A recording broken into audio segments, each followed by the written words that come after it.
ഉറക്കമൊക്കെ എണീറ്റ് അങ്ങോട്ട് ഉഷാറായിട്ട് ഞാൻ നേരെ ത്രിലോകിനെ ഒന്ന് കാണാൻ ചെന്നു. ത്രിലോകും അമ്മാമ്മയാണ് ആ മുറി കിടക്കണം, എന്നെ അവിടെ കിടത്താറില്ല കേട്ടോ.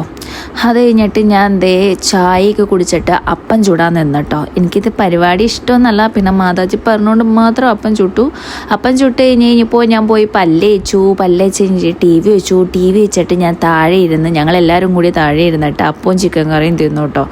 അത് കഴിഞ്ഞപ്പോഴത്തേക്കും അമ്മ ഒരു കുഞ്ഞു സൈക്കിളും കൊണ്ടുവന്നു കേട്ടോ. ഈ ഇരുമ്പ് കടയിൽ നിന്ന് ഇങ്ങനെ കുഞ്ഞു സൈക്കിൾ കിട്ടും. അപ്പോൾ ത്രിലോകിനി ഇവിടെ വരുമ്പോൾ മാത്രം ഓടിക്കാൻ വേണ്ടി അങ്ങനെ ഒരു സൈക്കിൾ എടുത്തിട്ടോ.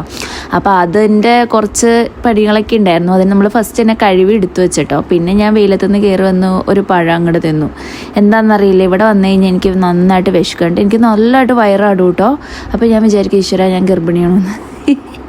അങ്ങനത്തെയൊക്കെ പല വിചാരങ്ങളാണ് എൻ്റെ ഇത്. എന്നിട്ട് നമ്മൾ നിറച്ചും വെളിച്ചെണ്ണ ഒഴിച്ച് ചിക്കൻ വറക്കാൻ പോവാട്ടോ. നമ്മൾ ഇനി ഉച്ചത്തേക്ക് നമ്മൾ ഉള്ള പണിയോടെ ചെയ്ത് വെച്ചിട്ട് അങ്ങോട്ട് പോയി കുളിക്കുക. അതാണ് എൻ്റെ ഒരു സെറ്റപ്പ്. പിന്നെ കറിയായിട്ട് നമ്മളിത് പരിപ്പും തക്കാളിയും ക്യാരറ്റോടെയൊക്കെ ഇട്ടിട്ട് നിറച്ച് മുളകൊക്കെ ഇട്ടിട്ട് അങ്ങോട്ട് വെച്ചിട്ട് നമുക്കിത് തേങ്ങാപ്പാൽ പിഴിഞ്ഞ് വയ്ക്കാം. ഇവിടെ നല്ല തേങ്ങയുണ്ട്, അതുകൊണ്ട് നമുക്ക് എപ്പോഴും തേങ്ങാപ്പാൽ വെച്ചുള്ള കറി ഉണ്ടാക്കും കേട്ടോ ഞാൻ. അപ്പോൾ ഞാൻ കറി സെറ്റാക്കി ആ ഇടയ്ക്ക് ചിക്കനും വറന്ന് ഇട്ടിട്ടുണ്ട് കേട്ടോ. അതിൻ്റെ ഇടയ്ക്ക് ഞാനൊരു തേങ്ങാ ചമ്മന്തി ഉണ്ടാക്കി. എനിക്ക് ചിക്കൻ തിന്നാനുള്ളൊരു മൂഡില്ല, സോ തേങ്ങാ ചമ്മന്തിയും ഈ ചാറുകറിയും കൂട്ടി തിന്നാനാട്ടോ. പിന്നെ ഞാൻ പോയി കുളിച്ചിട്ട് വന്നിട്ട് ചാറുകറിയും തേങ്ങാ ചമ്മന്തിയൊക്കെ കൂട്ടി കുറേ ചോറുണ്ട് കഴിഞ്ഞപ്പോൾ എനിക്ക് ഐസ്ക്രീം തിന്നാൻ തോന്നി. പിന്നെ എൻ്റെ ഡിഗ്രിയിൽ ഒരു പണ്ടത്തെ ഡ്രസ്സ് എടുത്തിട്ടുണ്ട്, ഞാൻ ഐസ്ക്രീം വാങ്ങി തിന്നു. ബൈ.